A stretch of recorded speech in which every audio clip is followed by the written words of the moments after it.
Darkcast Network, indie pods with a dark side.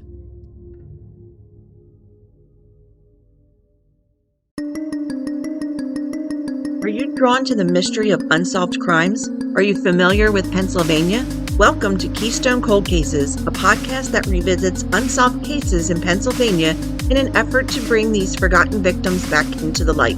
Our podcast delves into real-life cold cases that have baffled investigators and left families in anguish.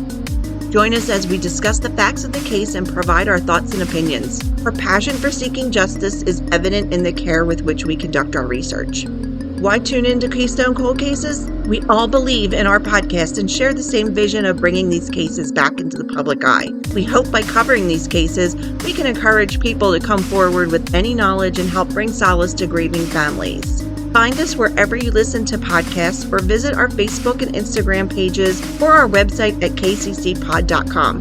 New episodes currently drop every other Friday, perfect for your commute or some weekend downtime. For bonus content, you can subscribe to our Patreon. Truth may be dormant, but it's never forgotten. Join us on Keystone Cold Cases, where we remember Pennsylvania's forgotten victims.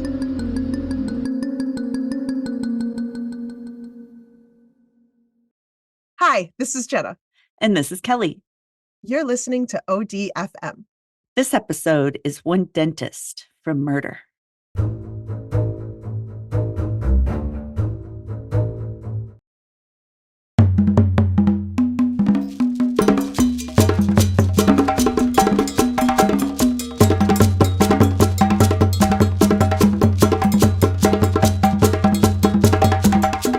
Oh, dentists.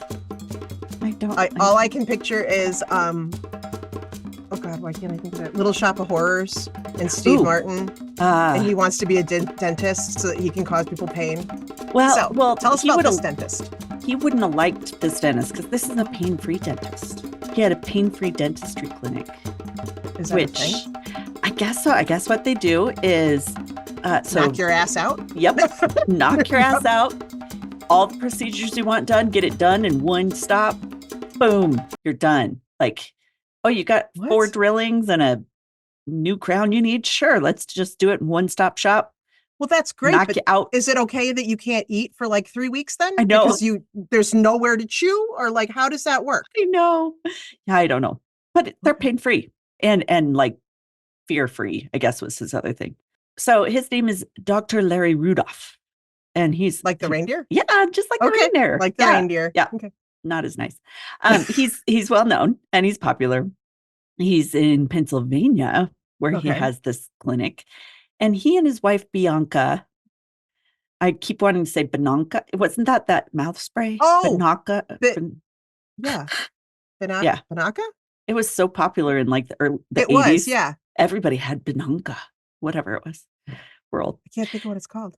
But anyway, I know what you're talking about. The breath spray. Right. Bianca. So they're avid hunters. I thought this was so funny that this was the story I was doing, and I was getting told I had a hunting store.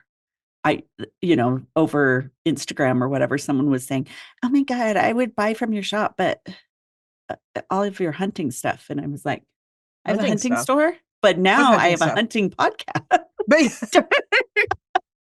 I don't know. Don't listen to One Deer from Murder. Oh, right. Don't listen to One Deer. Maybe that's it. We've had like the one episode, and every time we talk about guns, we're like, I don't know because I don't have any, and I don't like them. Right, and I don't know anything about them, and I don't know how to work them, and I don't want to. I'm good. Okay, thanks, bye. So we're talking about hunters now. So they travel several times a year on hunting trips together, like all around the world. Couples who hunt together, stay together, or I don't know. Oh, well, maybe like they're afraid of each other because they always have guns. Afraid of each other. 2016, Larry and Bianca, they traveled to Zambia, Africa. Wow. Yeah, for a hunting safari. So they went to Kafue National Park, which is a favorite destination they'd been to before together. Oh, okay. So Kafue is considered a big game paradise, and it's the size of New Jersey. Massive. Okay. But it's also because they have elephants and giraffes and all that kind of stuff. Are they hunting all those guys too? Yes. Oh. I know. So they're on this trip. They're in Zambia. They stay in a small, simple cabin, which is surprising because they're millionaires. And has they're just roughing it. They're rough. That's They're what it roughing is. it. They're trying to live like the other half. Yeah. They're pretending to be paupers like us. So it has just a living space, a bedroom, and a bathroom. Very simple. Bianca's goal for this that's not roughing it. No. It's not roughing it. No, I've been in cabins. I mean, this has a bathroom.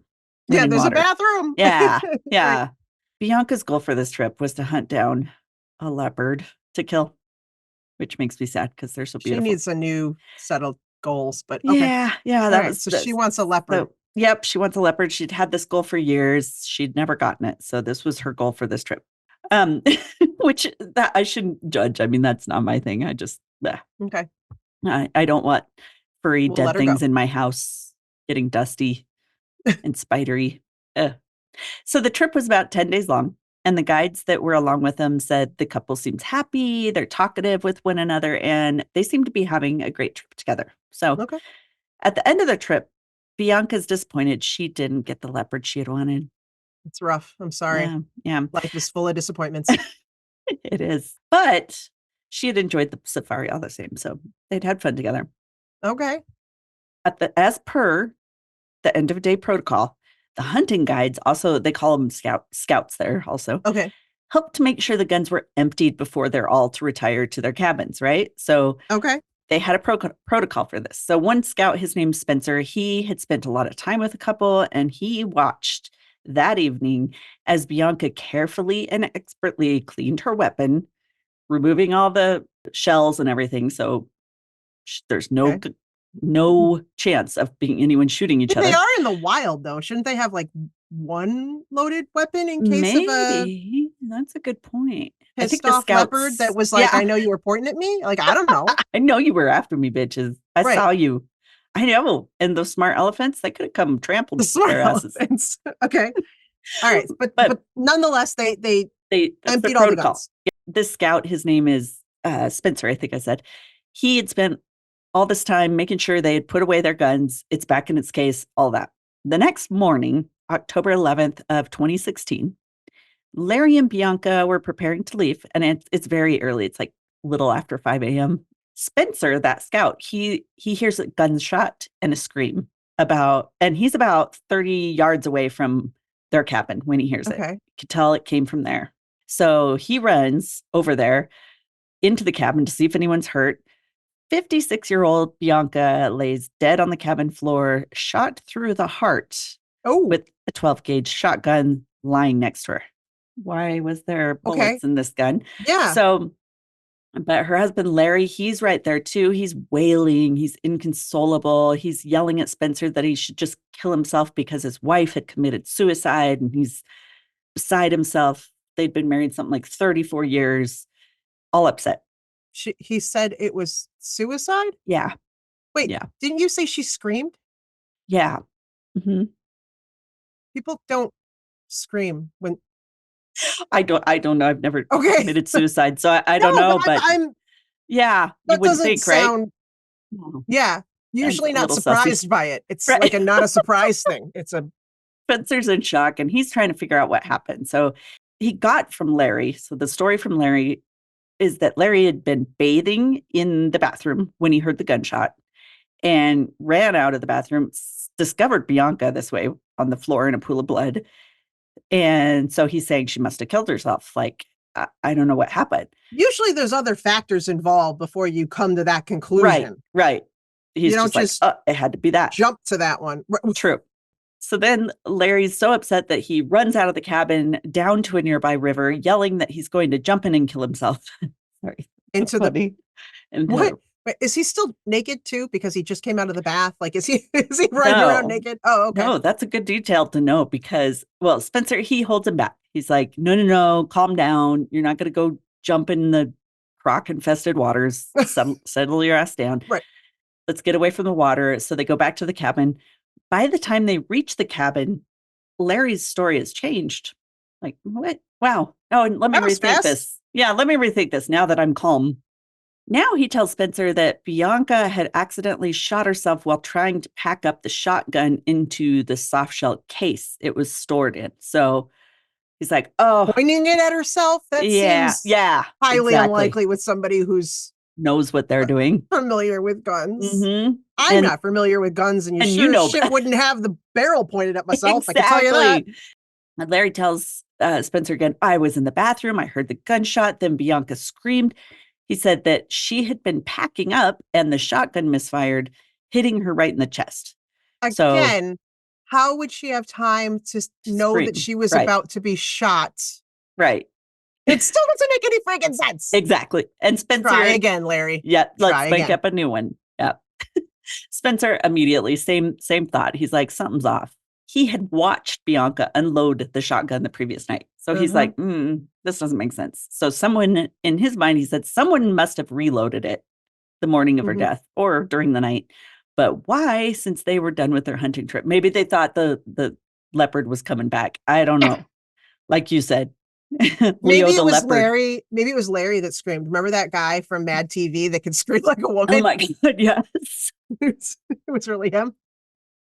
Maybe it was. He just has a woman scream, and it was Larry. He throws his voice too. Yeah, and he heard it like he was outside of his own body. Right. Yeah, and when Spencer had reached the cabin, you know how Larry had said he was in the shower, like you said. Right. When he heard the gunshot. But when Spencer got there, he had been fully dressed. Larry had been fully dressed when Spencer ran in, and he even had shoes on. Shoes on. Well, that's a very efficient way to bathe and wash your clothes and shoes. Right. All at the same time. And they dried very fast. Very fast. And no part of him was wet. So Spencer's like, this is a little sussy. I don't like it. Smart enough to be a dentist. Not smart enough to tell a lie. Not a good murderer. So Larry, he's taken to the local police station where he gives them the packing up shotgun story. Oh, that's the one we're going with now. That's the one he decided to go with. He's like, that sounds more truthful now that I think about it. So Zambian officials, they go to the cabin to look over the scene. They're like, yep, that tracks. It looks like what Larry said is true. This matches Larry's description. Sure. What now?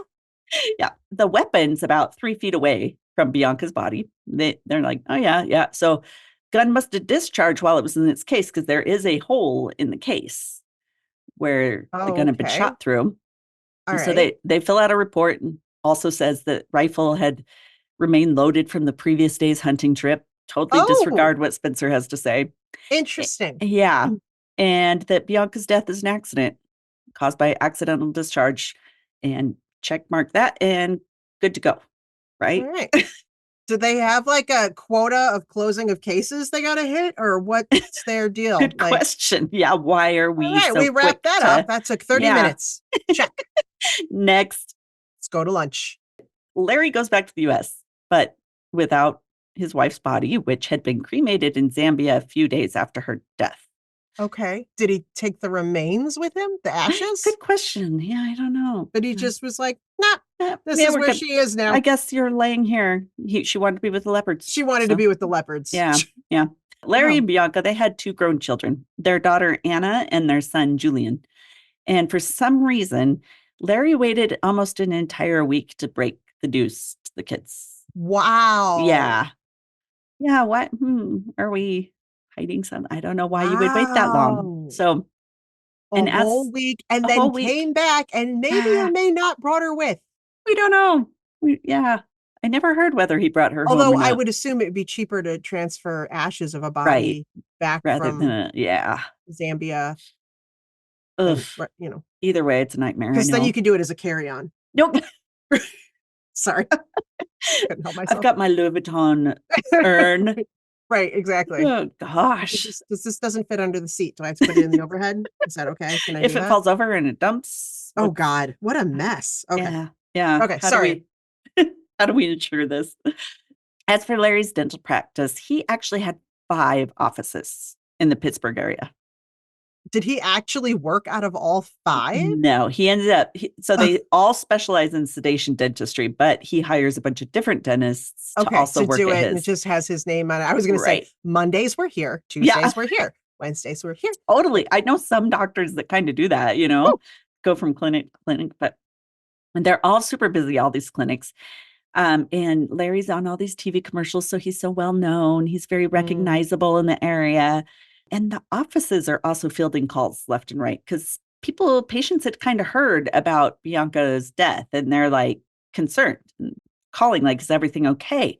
Staff is told. Can I still get my pain-free extraction? Like, I'm concerned. Should I still come in? I don't know. Like, this is awful. Is he okay? Is everything good? I mean, I'm really concerned, but also, like, my tooth is killing me, and like, do I have to reschedule, or are we good? We good? Yeah. Well, the staff's told not to say anything. Just say we don't know anything about it, which they really didn't, because he wouldn't tell them anything either. So Larry and Bianca, they had gotten so wealthy that they had 2 estates, one in Pittsburgh and one in Arizona. Jeez, these are those hardcore. I can totally relate to these people. Yeah, totally relate. I have more than one. So 2 weeks after Bianca's death, her funeral's held in Arizona. So this is where they have their other estate. Okay. And back at the dental offices, the staff is left wondering what happened. Yeah. Larry never brought her death up, and everyone was told it's an off-limits topic. So we don't talk about this. Yeah. Little awkward, little weird. Even Larry's daughter, Anna, she's also a dentist at one of the practices. Oh. She seems to be in the dark about what happened. She is telling friends, I don't even know. My dad won't give me any details. I don't know what happened to my mom. I just want to know what happened, And she describes her mom as super kind and caring and loving, and she just wants to know, like, what happened to my mom? Yeah, how did this take place? Wants details. Nothing from Larry. So most of the staff at Larry's practices had never met Bianca. So they had been married 34 years. Oh. She never came to visit the offices? Guess not. But the reason... They didn't have, like, a Christmas party? Yeah, isn't that weird? Wouldn't you think, like... Or like a ribbon cutting every time you open a new office or something? Really? 40,000 offices. Right. All these years, and there was never an opportunity to... Okay. Isn't that weird? So, but the reason for it is possibly the open secret love affair Larry was in with the manager of the offices. Oh, well, there's that. It's going to be kind of awkward if Bianca comes by. Yeah. So, yeah. This other woman, her name is Lori Milliron. The affair was rumored to have been going on for something like 20 years. Holy crap. Yeah. So, and as for what employees thought of Larry, he's described as a Jekyll and Hyde type. Like, he's going from super nice, like reasonable, to a temper tantrum at the drop of a hat. So wonderful. Yeah, they called it going Rudolph when he was have his temper tantrums. It's not very nice to the reindeer. He was always positive. He was very positive, even through a blizzard, but not Larry. So going Rudolph. He sees red, his nose lights up. Yes. Alert, Larry's going Rudolph again. They're on those little speaker things to each other. Right. Mayday, mayday. Yeah, Larry's on tirade. Hurry up. And so Larry's known for his love of big game hunting. Like, he's one of those very wealthy guys who collects bodies, basically. So, has he ever hunted a human before? Or was that on the list? Yeah, that might have been on the list. He had served several years as the president for the Safari Club International, which is a hunting promotional group. And he traveled the world making video recordings for club members, trying to promote the club. But his term there didn't go well. So some people in the Safari Club International felt like Larry had been scarring their reputation due to alleged misconduct, including adultery. Larry denied it. What? No. And he even sued the club for defamation. Oh. Wow. Yeah. How dare you when you have that kind of money, you can kind of push for your own rights. So the case is settled, but he's still removed as a member and a serving board member for the club. So that really hit him wrong. He was very upset about this. Bianca had a friend, though, that had her back like a true friend should. And because of this, her friend went to the FBI to convince them to open an investigation into her death. Oh. Yeah. She told them about the not so secret love affair that everybody knew about. Right. And that she suspected, I'm pretty sure Larry had something to do with Bianca's death. Like, the friend knew about the affair? So did Bianca know about the affair? People think so. Yeah. Uh-huh. Okay. Yeah. And that she kind of put up with it. But Bianca. Banaka. That's the name of the spray. Sorry. Good job. Just came to me. Banaka. No wonder I could never say it right, because I was like, God, just never. Is it Sorry, Banaka? I just totally interrupted the story, but it just came to me. That's how my mind works. I have to be thinking of something else entirely. Yes, it's a very important detail. Banaka.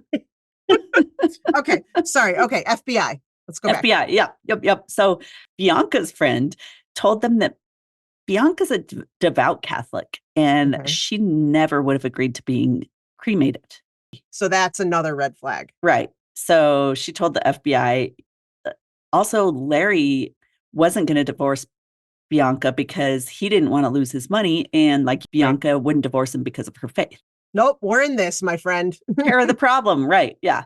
The FBI's they're intrigued, and they decide, you know what? There's enough in question with this case to open an official investigation. Which I was surprised, because I was like, there's so many cases out there that's what I was thinking too. But maybe maybe someone really, it was on their wish list to go to Zambia. Yeah, and they're like, I'll take. Here's our chance. Sure. And I'm thinking their wealth might have something to do with it too, but. Yeah, but he's the one with the money, and he certainly doesn't want them investigating it. So I don't know. But true. Anyway, that's true. I'm also surprised. Yeah.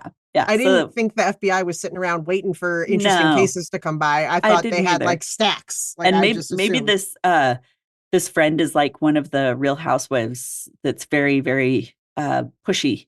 And there's that. They kind of got afraid of her. So they're like, okay, fine. Okay, go do this. Jesus, you're scaring me.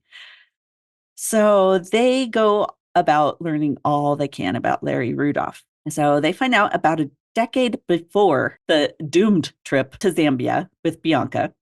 So a decade before that, Larry had gone to the same camp himself. And he loved to tell people this story about his death-defying escape on this trip in 2006. So here's the story. One morning, while at the camp, Larry decides to go fishing alone on the banks of a crocodile-infested river. Smart. Sounds like a good idea. Right? Yeah. I mean, but... Too bad he didn't get eaten. Yeah. That would have solved a lot of future issues. But no, being a seasoned hunter, he also knew to bring along his rifle, just in case. I mean, he's in a very good place to get attacked. There's wild animals. It's wild animals. So he says he had a fish on the line. And he's bringing it in, and he reaches out for the catch, to pick it up. And a crocodile burst out of the murky waters and grabbed him. It then pulled him into the river, performing the famed death roll that they do. Yeah. But somehow, by sheer force of will, Larry pulls away. I'm sorry. Crocodile death roll versus force of will. Yeah. It's a no-brainer. But I mean, go ahead. Yeah. But you don't understand how amazing Larry is. So Larry pulls away, but the mighty monster has taken his thumb. Well, actually, not the whole thumb. Okay. A sliver of the skin by the nail. But then, as Larry is scrambling up the bank, the crocodile caught hold of his jeans and pulls him back into the water.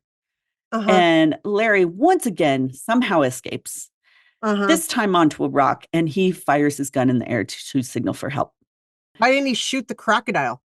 Right. That would have probably, maybe it didn't exist. That's my thought. But I figure that would be faster than getting help to come to him. But whatever. Okay. I mean, I'm surprised he could even fire the gun with the big hangnail that the crocodile just gave him. I mean, basically, probably a pretty bad one, got to admit. But right. He has cuts on his leg and on the palm of his hand. So a medevac pilot is called to take, because he's this rich American. They're probably like, oh shit, we could be liable for this. So they fly out there. They get Larry, take him to the hospital. Photos are taken of his not so severed thumb. And noted by witnesses after the incident, Larry was very relaxed, even having gone through a terrible crocodile attack. And his jeans were a bit damp, but not soaked. I mean, if you're in the water getting death rolled by a crocodile, you're going to be soaked to the bone. But maybe it'd been a while. All right. Yeah. This is weird. Yeah. Larry's friends and associates. This makes me think that he's probably a big storyteller. Embellishes a little bit. Because even his friends and associates believe he'd actually shot his own finger to lay the groundwork to get some money. because Larry had gone to a lawyer and asked him, hey, yeah, do you think I can claim disability for this hangnail injury? For this thumb because he's injury. A dentist and he needs his hands. Right. And the lawyer was kind of the same time. He's like, Larry, why? You're healthy, you're young, you're 52. But he's like, yeah, well, I really I need the tip of my non-dominant hand so badly. The tip of my non-dominant hand. So that's the hand that holds the gauze. Yeah, that I dab. I need that one for dabbing. I need that. I can't be without it. The lawyer asked him, like, why do you need your non-dominant hand so badly to do procedures? Yeah. Especially, I don't know. He kind of made fun of him. And things. And, right. You know. Yeah, you have abilities. But Larry's reply is that he, quote, couldn't fucking use it anymore. And it just really so happened. Painful hangnail. There's a lot of nerves in the tip of your finger. That's exactly what he said. No, he did not. Yes, he said he applied for disability with his insurers, saying the problem with his thumb was nerve damage and numbness. Come on. Good call. Yes. That's such crap. He had multiple private insurance policies on himself for these types of things. So, I mean, I know, like, if you go, you know, like when they have to like do like a blood thing and they prick your finger, like that shit hurts really bad. It does. It does. But I'm pretty sure I could still do things with my hand. You can still use it. You can still use it. Yeah. And he still has most of his thumb. I think you can still use it. I can't dentist anymore because I got bit by a crocodile.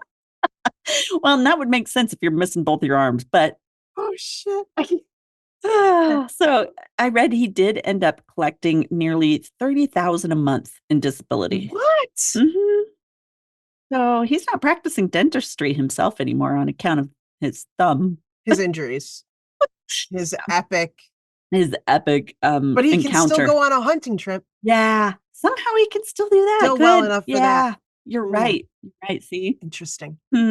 He wasn't practicing the dentistry, but his practices were going on by hiring others using his one-stop shop dentistry model. Colleagues spoke of fancy dinners they'd attend with Larry and Bianca, where she wore like lavish furs and how devoted she seemed to Larry. Like they were very Dallas. I don't know. But once again, it reminds me of Dallas. like the show. Yep. But it reminds me of the housewife show because these women show off everything which, hey, if you have it and flaunt it, whatever. Yeah. So she's super devoted to Larry. Everyone mentioned that, like how in love she still was with Larry. Poor Bianca. I know. She had come herself from a well-to-do family. So it wasn't like she necessarily... So she didn't need it? I don't think so. But she had met Larry in college and had helped pitch in at all of his office when he first started. Later, like doing all the paperwork and all that kind of stuff for him. Jeez. And then later, she works as a full-time homekeeper and mother to their 2 children. So, like, she put in her time, you know? Yeah. Others brought up Larry's rages and fits he'd throw, like his little Dr. Jekyll, Mr. Hyde. His Rudolphs? His Rudolphs, yes. His Rudolphs. So one talked about, these are such great descriptions. One person told a story about how Larry had thrown a small tooth-shaped mirror so hard down a hallway that it stuck in the wall and was there for days. So I'm sure shaped mirror. Only a dentist would have that. Only a dentist would have a tooth. I was like, who else? Probably some giveaway type of thing. Yeah, right. And then another one talked about how Larry had thrown a sharp instrument at her. And it seemed, I know. No, those things are, have you seen the size of those needles they use? I know, right? Plus, what if it had already been in someone's mouth? Ew. He could have given diseases. Such Gross. a dick. So he had thrown this at her, and it seemed like the norm to employees that were talked to. Like FBI is hearing story after story after story about this dude. Wow. Yeah. They were also told about how Larry showed up to the dental offices with a styrofoam cup full of coffee spiked with whiskey every day. Whoa. Good morning. It is when you start the day with whiskey. But when you be asleep by like 10 a.m. Okay. So staffers also recall one afternoon in the summer before the deadly Zambian trip. where a contractor named Amos Damien was there at the dental office. He's sterilizing equipment. Okay. And Larry comes up to him and within earshot of everybody, they say that Larry asked Amos, quote, "Do you have any cousins or amigos in Mexico that can come up here and make somebody disappear?" Wow. Yeah. Like either that's super racist or I don't know. It's just stupid. Super inappropriate for one. Yeah. Oh, inappropriate, stupid. Yeah. Wow. I love Amos's reply though. He's like, "No, I was born in Las Vegas, and no, I don't know any assassins." Good for you, Amos. Yeah, good for you, Amos. So Larry supposedly still offers them, "Well, if you change your mind, I'll give you $25,000 in commission if you do know of someone." In front of other people. In front of other people. I'm kind of surprised no one in his staff went up and was like, "Dude, I could use 25 grand." Oh, shit. Ran off like meats. Right. Yeah. So Larry was known to friends and coworkers as a playboy. And he's not that hot. I don't know. He's not that hot.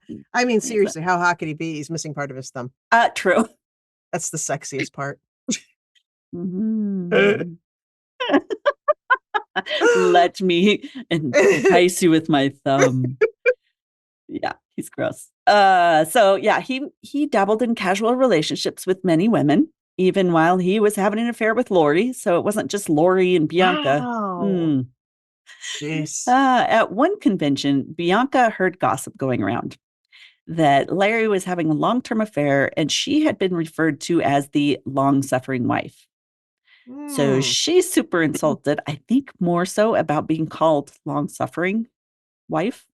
So she's angry. She brings it up to Larry, which, yeah, you should be angry. This is bullshit. Mm-hmm. Larry confronts the man he believed was spreading the rumor, and he asks him, "Yo, why'd you mess with my marriage?" At a convention where all these people are. So another friend comes over. He overhears the confrontation, and just as he walks over, he hears Larry said he would take a .45 pistol, shove it up the guy's ass, and empty the clip. Oh! But the men both start laughing because I guess .45s have magazines, not clips.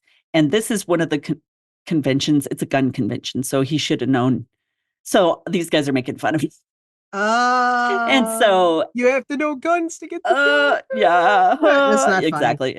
Funny. Larry gets really pissed then, and he says, "I'm going to kill your children and your entire family." Yeah, dude, in front of a bunch of people. Yeah. So this is just going into like the FBI's files. They're just, wow. Yeah. Tell me more. There's a lot going on with this guy. So they look into Larry's affair with Lori, and they find that Lori started at Larry's dental practice as a hygienist in 2002 at the age of 44. She was a single mom of 3 kids, and it was her second job she took to take care of her family. She had 2 hygienist jobs. Oh, this was her second job. Oh, yeah. God. Okay. Hardworking. So Lori had been with the practice and with Larry quite a few years before Larry's daughter, Anna, joined the practice. Okay. But soon after Anna starts working there, she notices how much time Lori and her dad are together. And she asks coworkers, "Why is Lori always following my dad around? Like, why is she his sidekick?" Why do you think? Yeah, but nobody would tell her outright, but she assumed. So she even confronts her dad, asking, "Are you having an affair?" But Larry denies it. "Oh gosh, no, honey. Jeez. What would you say?" So right. Yep. Yeah, I totally am. Your mom knows about it, so it's okay. I don't know if she did. A lot of people think she did. She did, right? It seems like she had a inkling, at least. Some inkling, but didn't want to. Like you said, she didn't believe in divorce, so she was going to stick it out. So the FBI is gathering a lot of hearsay, but they need the facts. So they contact the U.S. Embassy in Lusaka, Africa, about Bianca's case, knowing they had to deal with it, as it was the norm when an American dies on foreign land. The consulates have to be kind of the go-between between the family and the country. And so the consulate there, he said he had been concerned about how quickly the police work and postmortems had gone on the case himself. And what made him more uncomfortable was the call from Larry 11 hours after Bianca's death, asking him about cremation and how to handle it quickly. They're in Zambia. Yeah. Red flag. Yeah. So the consulate, he was very uneasy, and this prompted him to drive to the funeral home himself. And I think it was like 2 hours away. And he drove himself to photograph Bianca's body before it got tampered with or cremated. I like this guy. He's smart. It turns out this diplomat had been a seasoned Marine and knew a thing about weapons himself. Mm-hmm. So Larry is very upset when he hears this guy came and took photos and was looking into it. He is. Mm-hmm. When this ex-Marine had seen Bianca's body, he was like, that entrance wound did not come from direct contact of a shotgun to Bianca's chest, which would have been have to have been the case because she would have been stuffing into a bag. It's this long rifle. Right. It would have had to still been weird. How do you stuff in a rifle pointing at yourself? Yeah, it's just so weird. Right. She wouldn't have done that. He had measured and noted the size of the wounds and photographed everything. Mm-hmm. And the consulate felt this way because had the gun been right up to her chest, the wound would have been much smaller, like the diameter of the gun's barrel.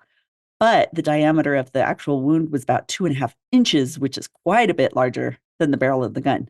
So when shotguns are shot, they spread their bullets. I guess the fragments spread but the closer they are, the less they can spread as they hit impact. Probably further away than her arm could reach. Yep. Right? Yep. And also, like you said, an experienced hunter like Bianca, it would be super strange for her to be pointing the gun towards herself and loading it into a carrying case. I just feel like it's stupid for anyone to do I know. that, whether it's you're the first thing. I know. I mean, right. And hunters go through, they're supposed to go through lots of training. Yeah. And safety protocols. So officials tested Bianca's gun for misfiring. How do you test for misfiring? So they perform what's called a drop test, where they load the gun with a dummy round and then they drop it repeatedly on the ground at different heights. To see if it goes off? Yeah. And it wouldn't. So then they start, that still makes me nervous. Even knowing it's a dummy round, that still freaks me out. What if it hits you in the eye or something? You're still going to get really injured.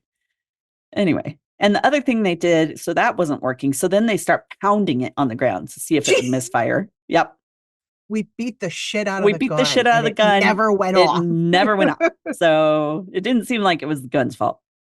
So then the FBI, like I said, tests the shotgun with the same make and model that Bianca had. And they used 15 female volunteers, approximately the same height and same arm length as Bianca, to see if they could even reach the trigger of the gun while stuffing it into a case. Where did they find 15 women who were willing to do this, who happened to match her height and weight? Right. Probably all women who are trying to get into the FBI Academy at Quantico, and they're like, fine, I will try. It's just so random. They did it, though. So none of them were able to reach the trigger while zipping the case, which is how Larry said it had happened. They also concluded through ballistics gel testing and comparison of the bodies of Bianca's body's wound. So they used the ballistic gel, they could shoot in to see how close and how far. To make that bullet look like it was that size of wound. Mm-hmm. The shot to Bianca's chest had to have come between 2.5 to 3 feet away. It wasn't against, and obviously she can't hold it that far away. So meanwhile. Oh, Larry. Larry has gone on with his life. It's been 5 years while they're doing all this investigating. He doesn't know they're looking into anything. He's thinking, this is great. He's good to go. I'm fine. Yeah. So he regularly travels from Arizona to Pittsburgh, accompanied by Lori, who has basically moved in with him into the Arizona mansion. Oh, okay. And in the spring of 2017, the couple was living the high life made possible by 9 life insurance policy payouts. Whoa. Yeah. That's a lot. From Bianca's tragedy. A lot. 9. So private investigators for the insurance companies, they had investigated, but they couldn't prove there was foul play. They didn't have resources to go overseas investigations like the FBI. But less than 6 months before Bianca's death, Larry and Bianca had set up a survivor's trust, and the payout was nearly $5 million. 6 months, huh? Yeah, 6 months. Pretty quick. Huh. At this time, Larry is now having like a McMansion built for Lori. which they would both move into in Arizona near his current house because he likes that area so much. So why not just go down the road? Yeah.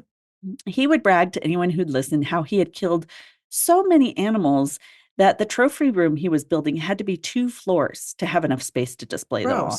I know. That's gross. No.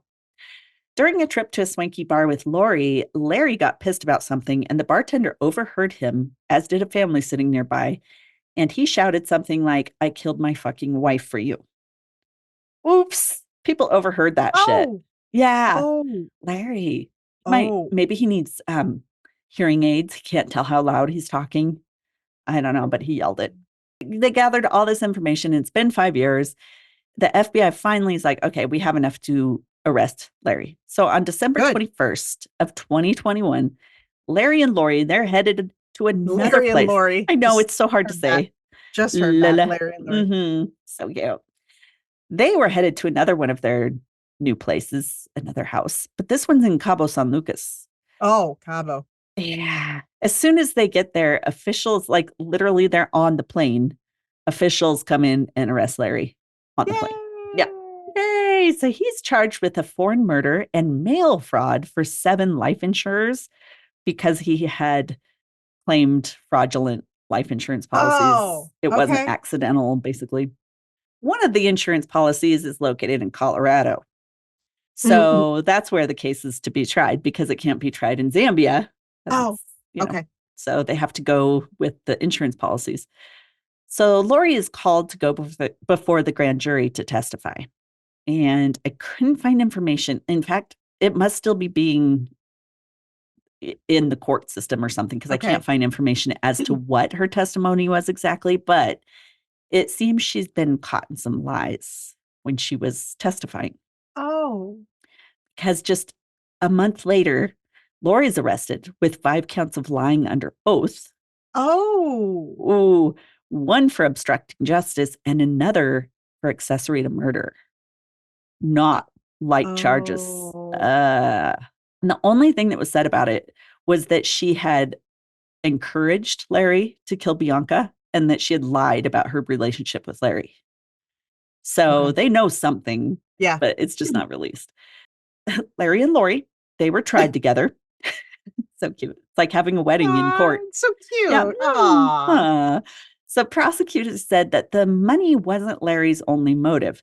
They also said that Lori had given him an ultimatum that he had a year to leave the practice and his wife.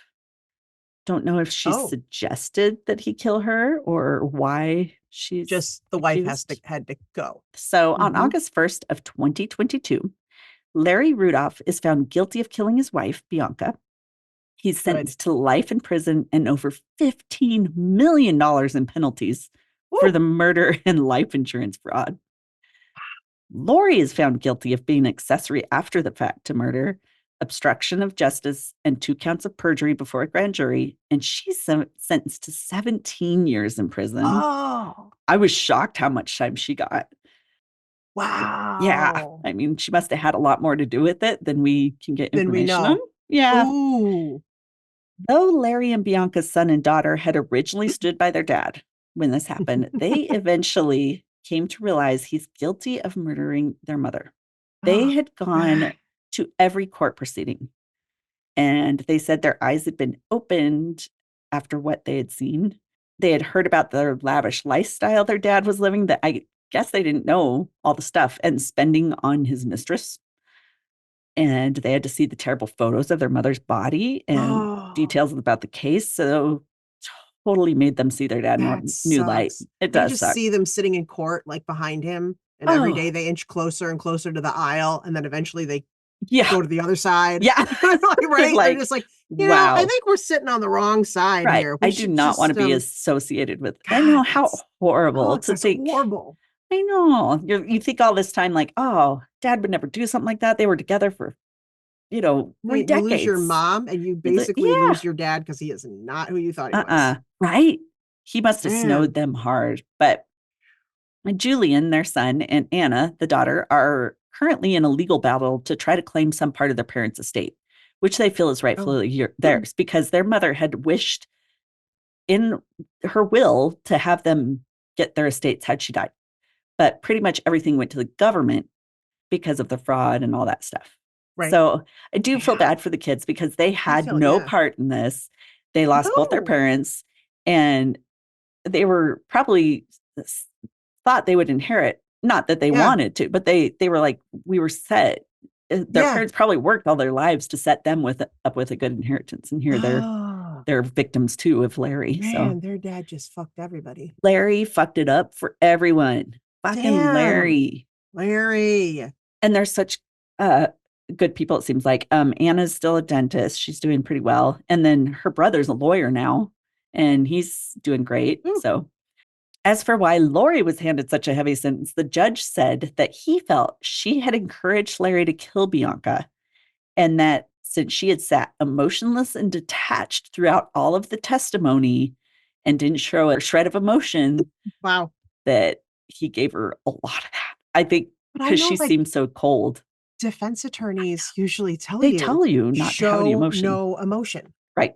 Don't show so you don't look guilty or what. Just there must have been something, some way she reacted or something. This judge did not like her. Wow. So she was given a good slap. So of course her case and probably Larry's are in appeals still. This basically happened last year. But Larry may never have been caught had it not been for Bianca's friend who forced the FBI to look into it. And I was like, that is a ride or die, sometimes true badass it's good friend. To be a Karen. Sometimes you just got to pull out the Karen. Yep. Especially if you're like looking after your friend who wouldn't have died had not been for her husband. That is the story of the evil dentist. And there was so many more details. Like, I think he had gone to court for other things with other people for probably doing dental work they didn't need while they were under sedation. So he could charge them? And was also defrauding insurance for more of that. Maybe it's not such a good idea to be under. That's what I was kind of thinking. When you're awake, you know what's happening anyway. No, that's true. But it makes you like, they could do anything. Wow. Sources. Come on, sources. Hit me up. All right. What you got? Where'd you find this? We got people.com, cbsnews.com, abcnews.go.com, Rolling Stone again. Man, they have the best articles. It's like Playboy for music. I read it for their articles. They really have good articles. thesun.com, the 48 hours episode, season 35, episode 27, Death on Safari. Oh my God. Who writes their titles? My God. Lame. All right. That was a good one. I like that one. That was thanks. Good. Thanks for joining us, everybody. Thanks, everybody. See you later. Bye. Thanks for joining us for another episode of ODFM. ODFM is hosted by Kelly DeVries and Jenna Swanson. Editing and production is by Kelly DeVries. Theme music is by Eric Swanson. For images from each episode and more, follow us on Instagram, Facebook, and TikTok with the handle ODFM Podcast. For video episodes, subscribe to our YouTube channel by searching for ODFM Podcast.